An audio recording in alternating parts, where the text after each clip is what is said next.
Okay. Hi, everyone. Welcome back to the podcast. Today, I'm joined by Rachel Mark, a registered acupuncturist and integrative health coach based in Victoria, BC, and co owner of Glow Integrative Clinic, a beautiful health clinic that supports people through every stage of life. Rachel is incredibly passionate about helping women understand their bodies, regulate their nervous systems, and feel empowered in their health journeys. In this episode, we're diving into how stress impacts our hormones, what nervous system regulation actually looks like in real life, and why so many of us are feeling burnt out and disconnected from our bodies. Thanks so much for joining me today, Rachel. I'm so excited for our chat today. Thanks for having me. I'm super excited to be here. Yeah, so I know especially on social media, you talk a lot about nervous system regulation, the stress connection, and I know a lot of practitioners when they're passionate about a subject, they often have their own personal connection to that topic. So kind of before we get into the nitty-gritty and the ins and outs of things, I'm curious if you have a personal story that kind of got you into this niche. Yeah, absolutely. I think so many of us as healthcare providers come into this area of passion, whatever it is for us, because of our own personal journeys and probably wishing that we had more information when we were going along that journey. Yeah. So certainly that's my story. I think probably like a lot of your listeners, I identified as someone from quite a young age who, would fall into that very like driven, achievement oriented, perfectionist tendency. And, engaging. I was a ballet dancer growing up, which is very Really? like Okay. structured, organized, very performance and outcome driven. And so for me, it was like these patterns that were cemented in me from a very early age. And so when I stopped dancing, I had to stop because of a significant car accident that I was in. My brain right away went to like, okay, that's done. What's next? Okay. Yeah. And I went into an undergrad program in kinesiology, and I already felt like I was behind because I had spent years dancing. And so then when I finished that, it was like, okay, what's next? And there was Mhm. never this moment of like pause and reflection of, wow, I did that, or that happened. And, things have been challenging along the way. So I went into grad school, and then I went into acupuncture school, and it was just sort of this like snowball of like, what's next? What's next? Mm. What's next? And, I finally got to a point. I had had a hip surgery like 2 months into being in acupuncture school. And it was like, get right back into school. Don't worry about recovery. Just like keep You going don't have rather time than, for that. yeah, we just don't have time. We got to go. And finally, I got to a place in school where I was so burnt out. And, for those studying or who have studied to be a healthcare provider, I think a lot of us have that similar story of like, we come out of school with all the tools equipped to help others, and we're really struggling ourselves Yeah. because it's hard. It's a hard program. I remember being in clinic and talking to a patient who was like, "Yeah, I sleep great." And I like left the room and was like in with my cohort, and I was like, "How do people sleep well?" Like these things were so foreign to me. Like I wasn't sleeping. I was exhausted all the time. But it was just this idea of like go, go, go. And for me, finally, I got to a point where I couldn't continue. So I was like, okay, I'm going to take 2 months off. And 2 days into that, I got appendicitis, ended Oh, up in the wow. Okay. hospital. So it was like one of those things where, we always say, and maybe we'll talk about this more, like you hear this, listen to your body. Hmm. And my body had been screaming at me for so long, and I wasn't listening. And finally, it was like, okay, you're not going to listen. We're going to force you to stop. Yeah. If you don't stop, we're gonna make you stop and pay attention here. Yeah. And Yeah. unfortunately, sometimes that's how we make changes sometimes too. But yeah. Okay. Yeah. So I mean the cycle has like been ongoing, and I think what I learned from that, and it's obviously a continual work in progress, Yeah. but is that there is the ability to take care of yourself while also being driven and achievement oriented and wanting to succeed and do things. And it's that idea that like we can do multiple things. We just have to be smart and intentional about it. Yeah, absolutely. And I think you just kind of hit the nail on the head. I always, balance is my favorite word, but sometimes it's a little bit of a juggling act to do both of those things, to rest and look after ourselves, but also, go after our goals and our dreams and show up for work and our clients all at the same time. So I think it's forever kind of learning about ourselves and what works and what feels good. And I know I've been there too, where it's kind of like hustle, hustle, go, go, go, check things off the list, and like no time for resting, feeling guilty for rest, and then it just has the opposite effect. So yeah, and I think lots of people can resonate with this because I'm sure you see this coming up a lot in your practice as well too, right? So I'm curious, how do you notice with your clients, like it manifesting stress in particular, manifesting as certain conditions or ailments, or what have you kind of noticed kind of in your practice?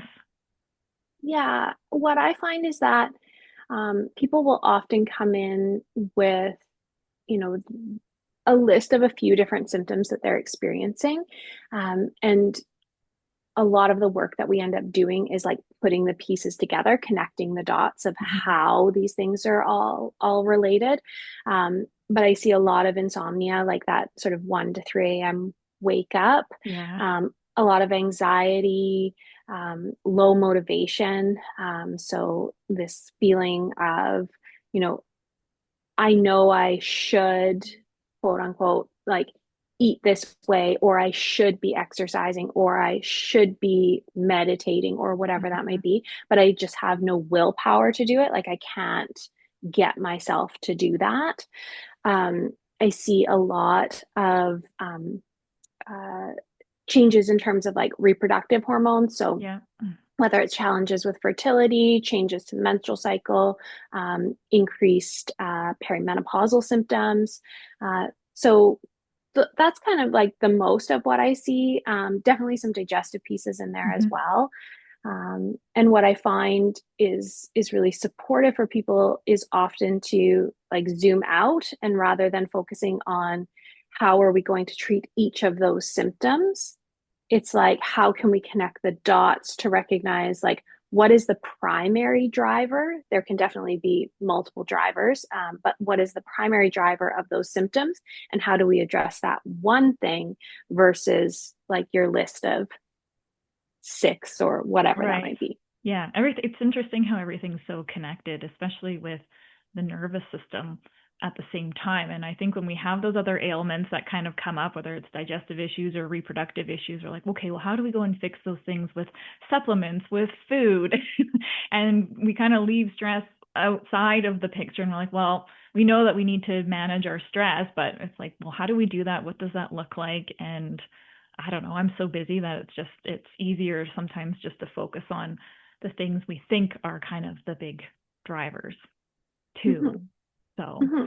And it's not to say that like focusing on those things aren't going to help, mhm, right? They are going to, and nothing's going to change long term if we're not looking at what is the primary driver. It's kind of like if you get headaches every day and you take a Tylenol every day, mhm. you're not actually getting less headaches, you're experiencing them less because you're taking the Tylenol, but there's something still happening to cause them, right? Right. Yeah. Yeah. Yeah.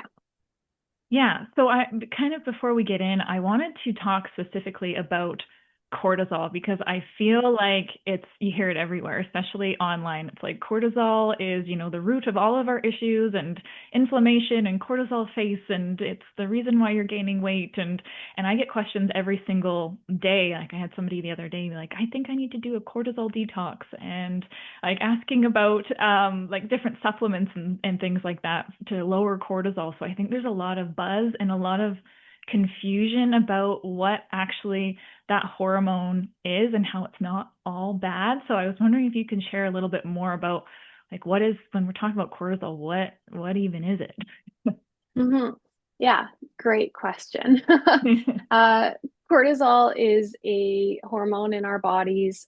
It's classified as a steroid hormone, which is no different than your reproductive hormones, estrogen, progesterone, testosterone. These are hormones that are coming from the same chemical backbone, which is cholesterol. And that's important sort of when we look at what some of the symptoms can be Mhm. from high levels of cortisol. But cortisol is required for our survival. If we don't have cortisol, we will, well, that's a clinical diagnosis. Yeah. And people who have adrenal insufficiency, meaning their adrenal glands are not producing adequate cortisol, are put on cortisol supplementation Mhm. typically for life. So it is something that is required for our survival. And it is a hormone that really helps to govern in conjunction with melatonin, our sleep hormone, our circadian rhythm, which Mhm. is our 24-hour clock within us, basically telling us that now it's daytime and we're up and we're doing things. And then now it's nighttime and we're winding down and we're going to sleep. So cortisol functions on a curve, which means that it's not meant to be the same amount released across 24 hours. We see the rise come up so that it peaks kind of in that early morning phase. And I always say, we want that to happen. That is that sort of kick to get out of bed, your motivation, your drive, your energy. Mhm. That's getting us going for the day.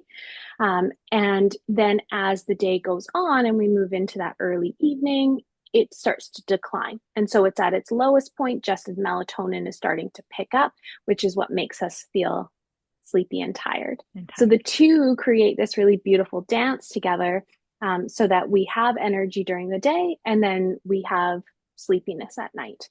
Yeah. So if somebody has dysregulated cortisol, and we often see like, oh, here's high versus low, which will kind of maybe get a little bit into burnout specifically and kind of what happens on the road there. But if somebody has, let's say, high cortisol, what would that, like, what are some of the symptoms they might be experiencing?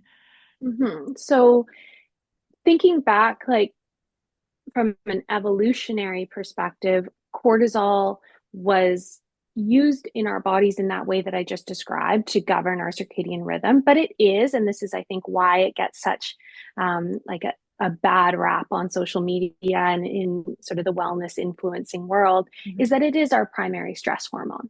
And so, what cortisol does is it helps our bodies to mobilize energy.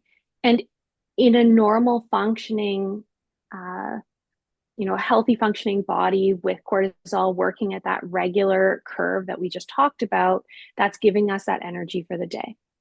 But when our bodies are experiencing higher levels of stress, that cortisol curve can start to change because cortisol signals to our brain that we need to mobilize energy. We need to find the ways to basically survive Fight or whatever that stress fight or run is. away. Yeah, that fight or flight response. Mhm. And so cortisol levels will start to increase. And so when that happens, we can feel like higher energy. Mhm. We can, with that, feel a little bit more anxious or buzzy. We can have issues because of that with sleep. I often describe that feeling of being tired but wired. So Yeah. that idea that you're like laying in bed at night and you feel really tired, you know you're really tired, but your brain is just like tick, tick, tick, tick, tick. Going a mile a Um, minute, checking off all the things that you did or didn't do, or the things you have to do the next day. Totally. Yeah. Yeah. We can start to see changes in our reproductive hormones. So, particularly lower progesterone, we start to see, but also, which creates this imbalance often between estrogen and progesterone. So, that more leaning towards what many will call estrogen dominance. So, we can see that trickle effect go on. The other thing that can happen is because cortisol in that in our brain's wiring is really about the stressors of humans thousands of years ago, which were things like wild animals chasing us in the woods, Right. feast and famine. So then our body goes like, okay, we need to mobilize energy, but we also need to hold on to things Mm. because we don't know when we don't know how long this is going to be going on for. And Yeah. so that's where you start to see things like some weight gain, particularly around the middle, which is basically energy storage. Right. Okay. So we can start to see changes that way. Okay.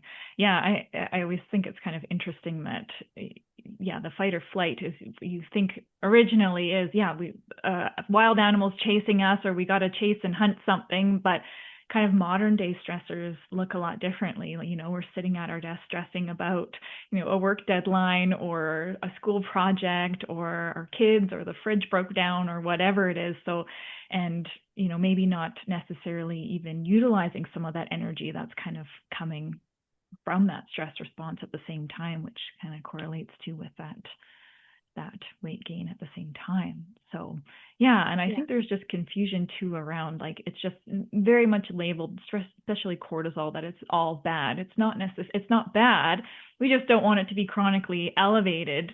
And ideally, we want to be able to regulate our nervous system at the same time so we get that stress response and then kind of move out of it. But we're just kind of stuck in this perpetual state of go, go, go, busy, busy, busy, doing, doing, doing, stressing, stressing, stressing, which leads to Mm-hmm. the other issues and manifesting as different things too. So Mm-hmm. what Yeah. what would you say like in say modern day society or in even what you see kind of coming across in your practice, like what are some of the biggest things that you notice are influencing people's stress and cortisol levels? Yeah, I think we are we're constantly inundated with information. We have, a chronic addiction to technology. Mm-hmm. People can reach us at any time. So we're getting, text message notifications, emails, WhatsApp, your Instagram, like everything is like popping off all the time. So I think that is one thing that maybe we don't think about as much, but there's so much coming at us all the time. And so when that's happening, our body goes on to alert. Right. um, so I mean that's one thing. I see a lot of people in my practice who really are wearing many hats and trying to juggle multiple roles and responsibilities. So people who are advancing in their careers, who have young kids at home, who might have aging parents that they're taking care of. Yeah. There's financial concerns. We're living in a challenging economy right now. There's a lot of world events happening. Yeah, there's just lots going on that can start to affect us. And these tend to be some of those, what I would call more common mental emotional stressors. So these are the things that we would say, like, yeah, I feel really stressed about that. Yeah. We can make that easy connection. But there's lots of other stressors that are, what I would classify as more hidden stressors. Mm-hmm. And these are going to be things like over or under eating. So, I see a lot of people who are, skipping lunch while they're working, or they're eating quickly at their desk, or grabbing, a protein bar on the go while they're driving their kids to work. And Yeah. this isn't conducive to healthful digestion, absorption of nutrients. It's putting your body in this really like confused stress state. So we've got that. We've got under and over exercising. Yeah. So particularly when we're seeing like higher levels of cortisol, we're feeling maybe more activated in our systems. There can be this desire, especially if there's been weight gain that's associated with that, to gravitate more towards like high intensity Mm-hmm. exercise. Going for the like 10K run, because it like clears your mind. And like there are mental benefits to these Yeah. things, but we also have to acknowledge what that is doing and contributing to the state of our nervous system.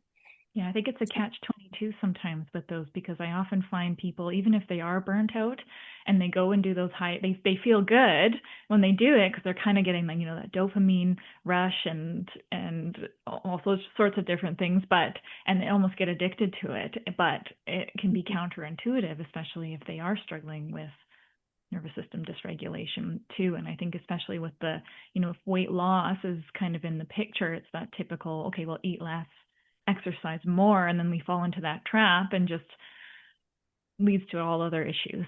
So Yeah. yeah, I think those are Yeah. very good points to just highlight for people about the nourishment piece. And it's not always, more is better with exercise and less is more with nutrition. So I think Hmm.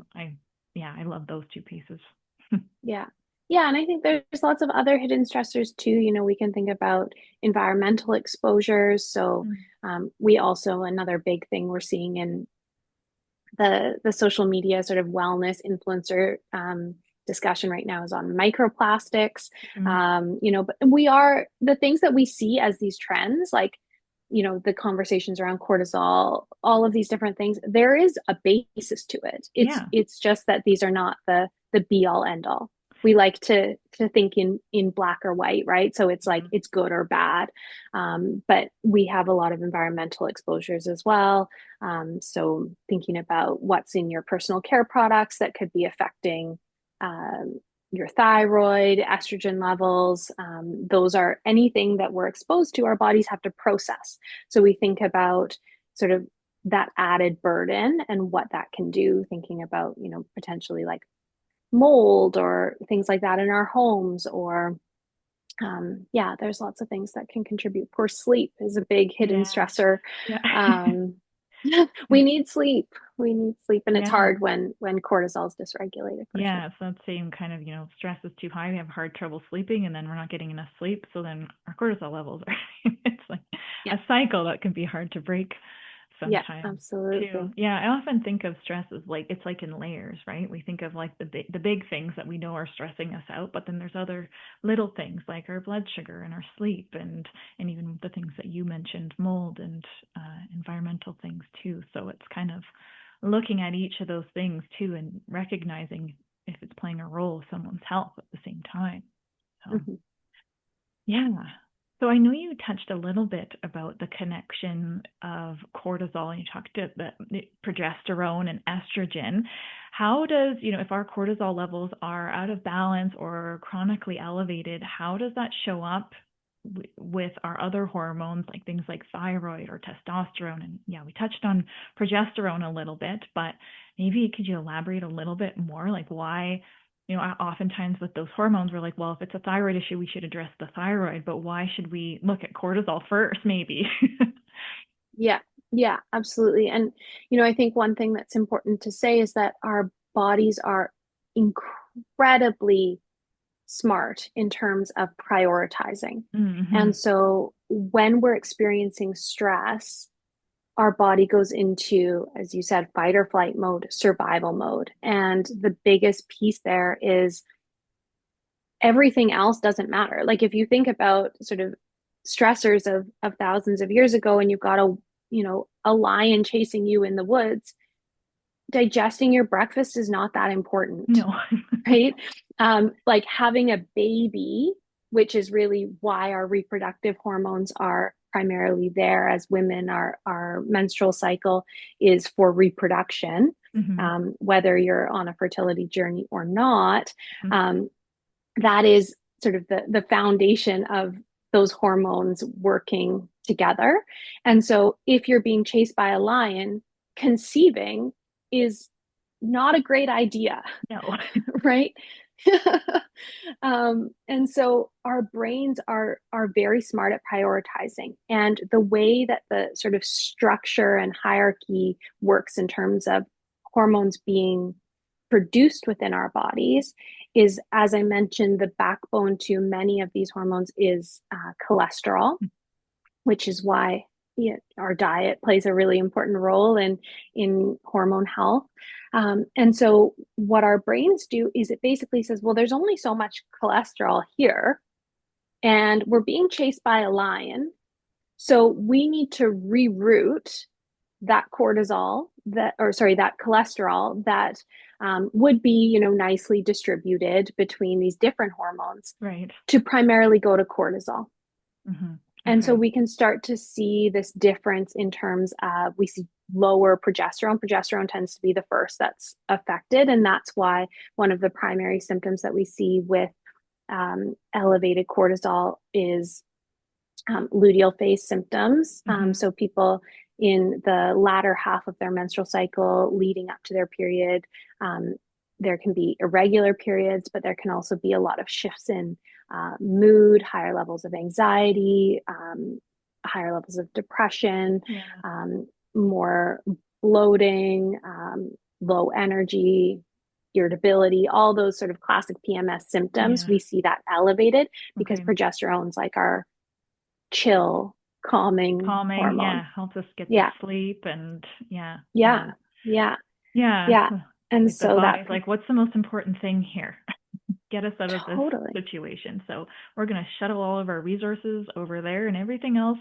We can get back to that later. yeah, absolutely. And I think so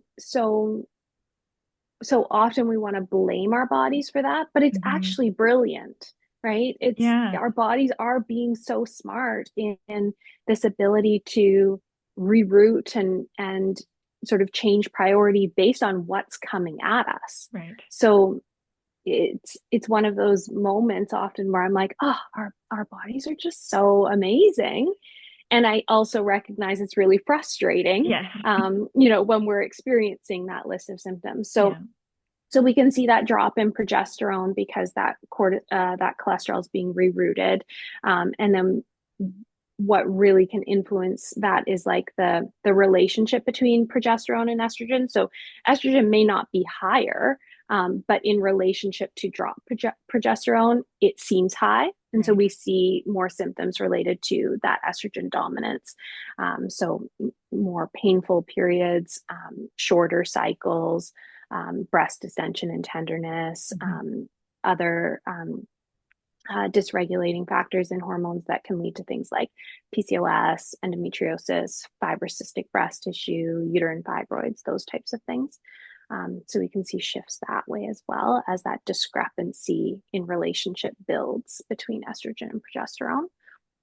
Yeah. And then we have the thyroid relationship too, because your thyroid is like the your metabolic engine, Right. right? Yeah. And so your brain then goes to, okay, we need to conserve.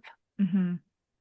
Not going to And use all the resources at once. yeah, yeah, exactly. And so when there's higher levels of cortisol, we can see that affecting the production of sort of down the line active thyroid hormone in a few different ways. So we see cortisol decreasing the production of TSH, thyroid stimulating hormone. So right away, the thyroid is getting sort of less signaling in terms of producing thyroid hormone. And then down the line, we can see a decrease in the conversion from the inactive form of thyroid hormone to the active form. So that can be on the peripheral level. And then we can see that increase as well in reverse T3, which is also inactive and sort of used as storage that way. Yeah. Okay. Yeah. It's like, I always think of like hormones almost as a pyramid, and like at the base of that pyramid, it's like what should be like what should we be focusing on, like cortisol and insulin or stress and blood sugar, what I think, and then thyroid kind of at the middle point, and then our sex hormones at the top. So it's like everything. That's kind of what we were talking before. Is like everything is all interconnected, and especially with hormones, it's like a domino effect. If Mm-hmm. one's out, then it infects all the other ones. But also, at the same time, if you really work on regulating cortisol, then it has a ripple effect on your other hormones at the same time. So, and I think that's such an important piece to emphasize on too, because yeah, we always think, okay, well, let's go fix progesterone, let's fix the thyroid, let's fix testosterone. It's like, what are the drivers of those hormones being out of balance in the first place? Often cortisol. Yeah. So Yeah. Yeah. yeah, Absolutely. yeah. And I wanted to chat about burnout and kind of what transpires and how we get there and how we can prevent ourselves from getting to that state. And maybe if we are in that state, what can people do to kind of start pulling themselves out of that? Mhm. Yeah. So, I mean, burnout is a term that we're hearing a lot more often. Um, a number of years ago, it became a condition that was included in the um, ICD, which is the International Compendium of Diseases, which is sort of the worldwide classification of illness. It's used primarily for billing purposes in Mm. the medical community. Okay, But yeah. it does sort of provide information around different conditions. And when that was included, burnout was used, and it's defined in the ICD as being overwhelm related to work or occupations, Mm. which I think can be a big driver for people, but it's certainly, I would say, much more broad in terms of how people can land in that burnout state. Yeah. We're finding more and more that, when I was talking about that juggling of multiple roles and responsibilities, information coming at us all the time, we talk about the stressors of years, centuries past, of like the lion chasing us in the woods. And we obviously don't have that right now, but we have many, many things that stack on top of one Mhm. another to create essentially the same feeling within us. And so, there's the term burnout. Some people will use the term adrenal fatigue, Yeah. which, is a bit of an interesting term, because the impact of like burnout or adrenal fatigue is often that you feel really tired, but Mhm. your adrenal glands are not actually fatigued. Um, Coming back to that incredible um, ability that our body has, essentially what's happening is when you're experiencing high levels of stress over a long period of time, your body can only adapt for so long. So, what we first see is that cortisol levels, you've got that curve that we talked about, Yeah. higher in the morning, lower as the day goes on. And what we see as sort of that first phase is that you just take that whole curve and you shift it up. So it's So, kind it's of like still going to your be, stress hormones are elevated almost all day long. yeah, elevated all day long. But at the same time, you're still in that sort of normal curve Mm. pattern. It's just Okay. high. Yeah. And so we can see that happens first. Then your brain starts to adapt things as things continue. And we start to see a reversal in the curve. And so we can start to see low levels of cortisol in the morning. So common symptoms of that are like hitting the snooze button, 6 times because you're just so tired, even if you had a good sleep. Yeah. You're so tired, you just don't feel like you've got it in you to get up and get out of bed.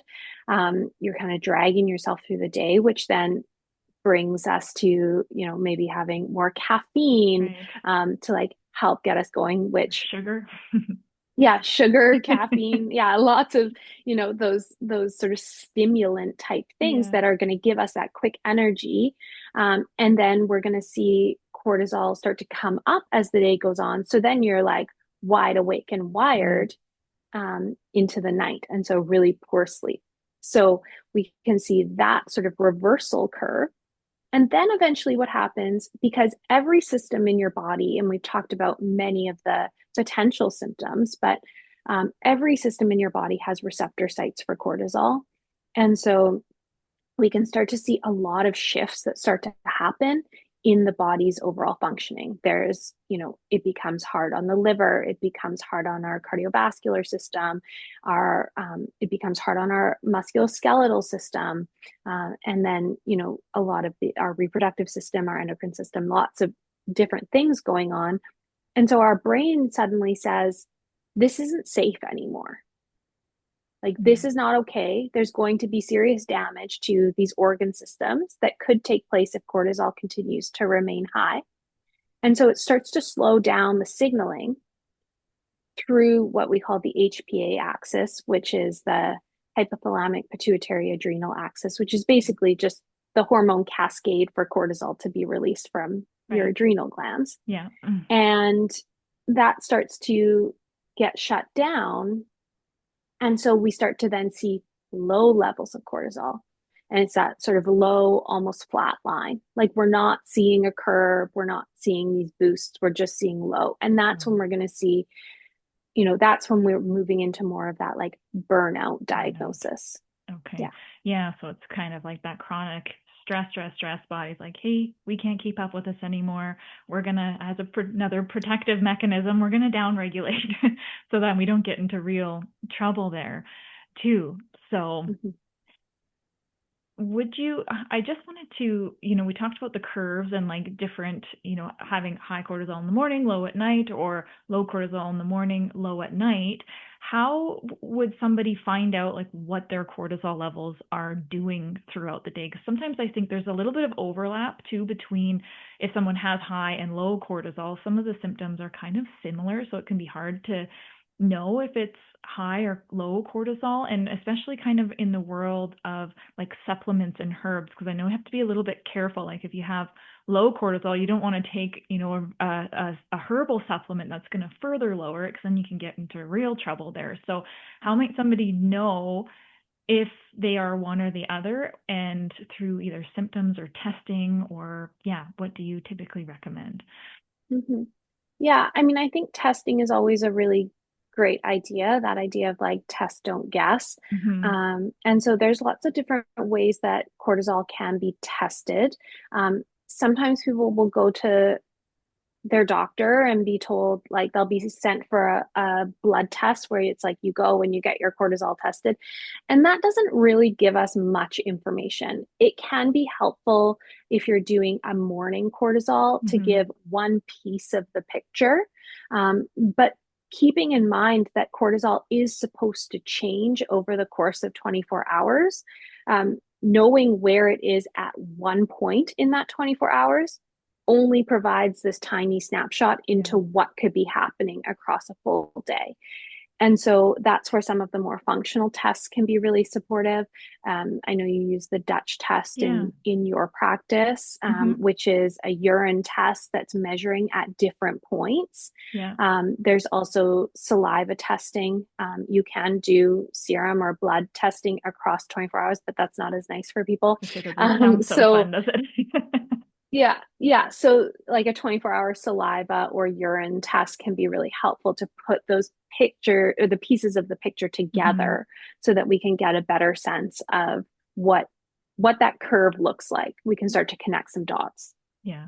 Yeah, I think it's cortisol AM is mostly the one that doctors typically check, but I think there's so many things that could influence, like what time did somebody go and get that checked at? Was it early in the morning, later in the morning? Did they eat? Did they exercise? Like, Yeah. so yeah, it doesn't give you a great overview of what your cortisol levels are doing throughout the day too. Yeah. So, so if somebody is in that state of burnout, what are some strategies that, I guess you could do both, either like if someone is going in burnout, how do they kind of get out of that, and what are some sort of supports, and how do we prevent getting there in the first place? Mhm. Yeah, so I always say that the equation, if you will, to healing, it's very simple. It doesn't mean Mm-hmm. it's easy, but it's very simple. And it's basically that we're putting into our bodies the things that support us and are conducive to healing, and we're taking out the things that aren't. Right. And so that can, there's a big spectrum in terms of what that can mean. From a food perspective, we can think about some of the like healthier choices that we can make, and blood sugar balance is a huge part of that. Mm-hmm. So eating regularly through the day, emphasis on protein, fiber, fats to help to manage blood sugar across the day. It can mean, we talked a little bit about exercise earlier. And Yeah. so it's like looking at what is the type of exercise we're doing, and making adjustments there. But, taking out things that aren't conducive to healing can also be really big. Like if you're someone who's in a job that is, you're working 60-hour weeks and you're super stressed all the time and you've got emails coming in and, you kind of dread going to work, then maybe it's that job that has to change. Mm-hmm. Or maybe it's a relationship that you're in that needs to change. Or if you're looking at your home environment and there's like mold exposures, like we can only do so much if those things are ever present. Right. So I think that's like a big thing to consider, I is think that that, requires a lot of you know, honesty sometimes with ourselves, and yeah, can be a little bit scary probably, right? And to leave relationships or jobs or homes that might not be serving us up. But just what you said, I think, you can be doing all the right things, but if you have that root thing that's driving all of these issues, it's like, okay, we got to address that. yeah, yeah, for sure. And I think that at some point too, we also want to recognize that there are little things that we can do throughout the day, and little in terms of effort, but not in terms of impact. So it can be eating breakfast, Mm-hmm. right? Setting yourself up for the day. It can be taking your lunch break, Yes. not eating in front of your screen.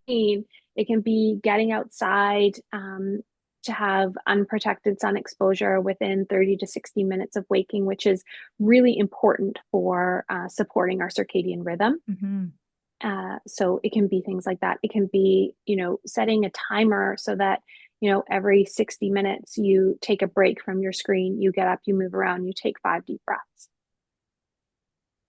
Simple. These are not things that are like mind blowing. No. It just takes intention. Yeah, and it's like, how often do you, instead of doing those things, do you just like grab your phone and jump on social media or check your email while you're eating your lunch? And it's easy just to ignore them, but sometimes it's like the simplest things make the biggest changes or biggest Mm-hmm. transformations at the Mm-hmm. same time, too. Yeah. So Yeah. I don't know if you notice I mean, I'm sure you do, but I just feel like, especially with women, what I see is like they're doing everything. So you have the busy mom who's waking up at 4:30 in the morning. She's fitting in a workout before she goes to work, getting her kids lunches, going to work from 9 to 5 or 4 or 8 to 4, and then coming home and getting the kids and cooking dinner, and then trying to get her walk in, and then, and then she crashes out at 8 o'clock because she's so exhausted. So what do we like for somebody like that? How can we start to implement some of these things for nervous system support without feeling like it's another thing added on to their to-do list throughout the day? Mm-hmm. Yeah, I think it's really important. You mentioned honesty, and I think it's really important to be honest with ourselves around, like, is this working? Because a default when we have some of these conversations sometimes is like, it's just a way of life. It's just this chapter of life, Mm-hmm. it'll get better when the kids are older or whatever that is. And okay, and like I come back to, like, is this working? Are you feeling well? Do you have the energy to be with your kids? And we know the answer is no. No. So it means that something does have to shift. I think particularly as women, we like to wear this badge of I can do it all. And Mm-hmm. we've been told for a long time that we can do it all. And I think that we can, but we can't do it all at the same time. Yeah, that's a good point. Yeah. Yeah. So this idea that, like, when you're with your kids, you're mom and you're with your kids. And that in and of itself is supportive for your nervous system with co-regulation and with being present with them. Like, you're not scrolling your phone, right? You're with your kids. Yeah. When you're at work, you're at work. Yeah. When you're working out, maybe it's not like listening to like pump me up music. Yeah. Maybe it's like focusing on your breath as you're doing something, or maybe it's not pushing through a HIIT workout and Yes. instead doing some yoga that actually would be a lot more nourishing for you. Yeah. Um, so I often like to say to people, like, let's look at what your day is like and how can we adapt the things that you're already doing to be more nervous system supportive, rather than feeling like we're layering a lot more on or saying, well, you got to pull these things out.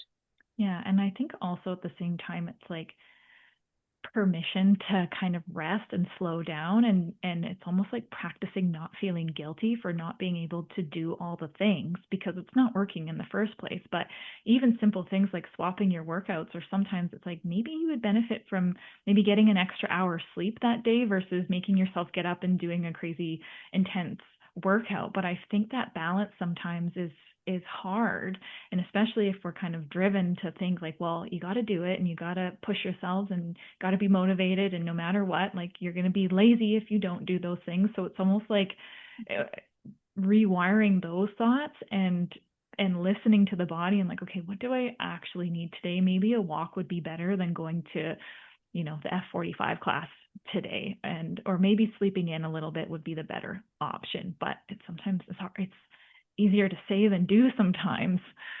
Mm-hmm. And I think that that comes down to oftentimes our self-worth and our mindset around things. I know for me personally, a lot of that drive that I spoke to at the beginning, came from this belief. And I don't think that in the moment I would have been able to articulate it. But looking back, it's that my productivity and my achievement and my doing all of these different things, I linked that to my worth. Mm. And so it was like, if I'm not doing all these things, if I'm not productive, then people are going to think that I'm a failure or I'm lazy or I'm not holding my weight on things. And Mm-hmm. those those are our own beliefs, and that we need to redefine those beliefs and rewrite those beliefs because they're holding us back. Really, like when we can transform what that means is that, taking time to rest without feeling guilty. And to do that, I need to ask my partner to take the kids for a Mm-hmm. while. So I need to ask for help, Ask for help. which is, Yeah. that's hard. Yeah. That's really hard. Um, but when I do that, people want to help me because they can see me and they see I'm struggling. Even if Yeah. I won't admit that I'm struggling, they can see it because Mm-hmm. they're the people closest to us and they know. Mm-hmm. So they want to help. They want us to feel okay. And so we need to rewire that and start to get okay with that so that we can actually take that rest and productive time, not to clean the kitchen, but like to chill. To chill and just do nothing sometimes. Yeah. And Yeah. recognize that resting is productive, because I do think that, if we push, push, push, then we show up for all these things kind of at, a lower percentage. But if it's like if we rest and give ourselves permission, then we can show up for our kids, for our job with full capacity and be able to do those things too at the same time and Mm-hmm. focus on the things that really matter. Mm-hmm. Mm-hmm. Yeah. And I think it's important to say with that too is like when we think about this, the states within our nervous system of like the sympathetic fight or flight, and then the parasympathetic, the rest and digest. A lot of times, like when you're working with people, when I'm working with people who are really living in that fight or flight, they'll say things like, I just want to feel calm. I just Mm. want to feel peaceful. Like I want to rest, but I can't. Yeah. And the idea is that we hear, cortisol is a buzzword, nervous system regulation is a buzzword. And there's often this belief that if we have a healthy, regulated nervous system, that we're feeling calm all the time. But that's not No. actually what a regulated nervous system is. No, and We it's not desire realistic. that because, no, it's not realistic, right? Because you want to be able to run around the park with your kids. That Mm-mm. is not a rest and digest state. No. That is a fight or flight state, and that's okay. Um, so what we actually want to create is more resilience within the system so that we can move more comfortably and easily between states of activation and states of rest. Mm. Yeah. So when we're feeling like our foot is stuck on the gas and we're in that fight or flight mode, of course we desire more of that rest and digest and we want to feel calm, but that's not the place that you want to live in either. So it's really about how do we move between those, Mm-hmm. and that's what's going to support that expanded capacity. Yeah, because stress is always going to be there no matter what. So it's just coming back and leaning on, like, okay, what are things that I'm in control of? A lot of times there's things that we're not in control of. So I'm like, okay, Mm-hmm. maybe it's a new mom and sleep is out of the picture. What do you have control over? Maybe your nutrition, maybe taking some time to go for a quick walk outside, or just what you said, asking for a little bit more help at the same time. So, Yeah. I wanted to, because I know this question's going to come up around supplementation, because I know there's lots of stuff around, supplements that lower cortisol and all those things too. So, do you have any suggestions for somebody if maybe they're struggling with being in a higher state of stress? Like, what would be some supplements they might be able to kind of add in as long as they're working on the foundations? Let's say they have that down, but adding some supplements to support themselves. Yeah, I think, and I love that you added that piece at the end of like working on the foundations, because I would certainly would have said that, that we call a lot of herbs that are supportive for our nervous system adaptogenic herbs. And, Mhm. just take, you can't just supplement your way out of a stressful life, right? We've No. got to work on those foundations, but these add a little bit of support. So, I mean, first it's looking at, I think, key nutrients. So, Mhm. making sure that you're sort of eating the rainbow in terms of your fruit and veggie intake, because there are a lot of really key nutrients in those that are going to help with our resilience to stress. That being said, there are a few that can often become depleted when we're in chronic states of stress. So looking at things like vitamin C, zinc, magnesium, your B vitamins, and these are minerals and vitamins that are going to support the healing of your adrenal glands and support that resilience within your nervous system. And that's also why you'll see a lot of like adrenal formulas that will have some herbs in it, but will also often have those types of nutrients in there to help to support your adrenal glands. Mhm. Um, Adaptogenic herbs are, I always think of them kind of like again along a continuum. And we have herbs that are meant to be more sort of calming, grounding, Mhm. nourishing.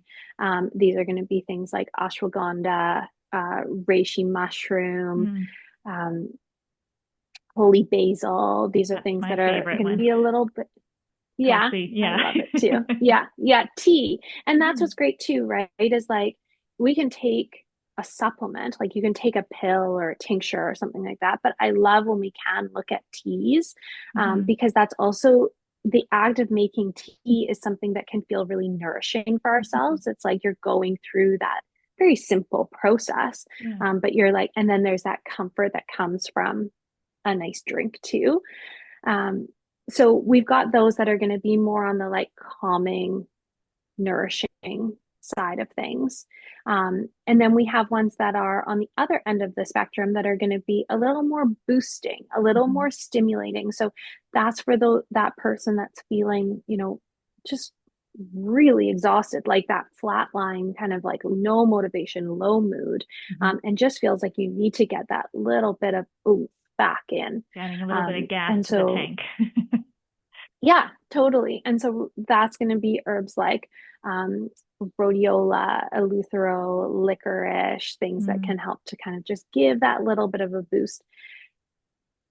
And it is, as you said before, really important to first differentiate like where you are Mhm. on that spectrum in terms of your cortisol levels, because there are many that are, can be versatile. Ashwagandha, as an example, is like it's usually a starting place for people Yeah.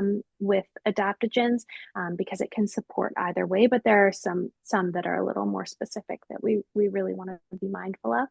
And I think it's also important to recognize, I've had some patients before who will say like, yeah, I tried adaptogens, they didn't work for me. Mm. Mhm. And so like when we hear that, or if that's your experience, also like digging a little deeper into that to say like, what else was going on? Yeah. Are we supporting the foundations? And then also, could we try something a little different? Yeah. Maybe a different product would be something that worked with you a little bit more, because when we find that right match, we'll often feel a difference fairly quickly. Yeah. Yeah. It's often surprising. And yeah, just with supplements, I think kind of sometimes we think that, well, if we just take a supplement, it's going to fix everything. But I always say it's like putting a band-aid over a bullet hole, right? Right? Hmm. It's only going to Hmm. last so long if, we can't out supplement, a poor diet or no movement or poor sleep. So it's like you have to work. It's like we say that's like a foundation of a house, and it's like brick by brick and kind of building it up. And then supplements can be one of those bricks at the same time, too. Yeah. So, Yeah. And also recognizing, I think, like that these types of herbs, adaptogens, are supposed to be used for short term. So Mm-hmm. they were really designed to help us through shorter bouts of stress. Whether that's like 6 to 8 weeks kind of thing. We're not meant to be on ashwagandha for, 7 years. Right. Good Yeah. point. Yes.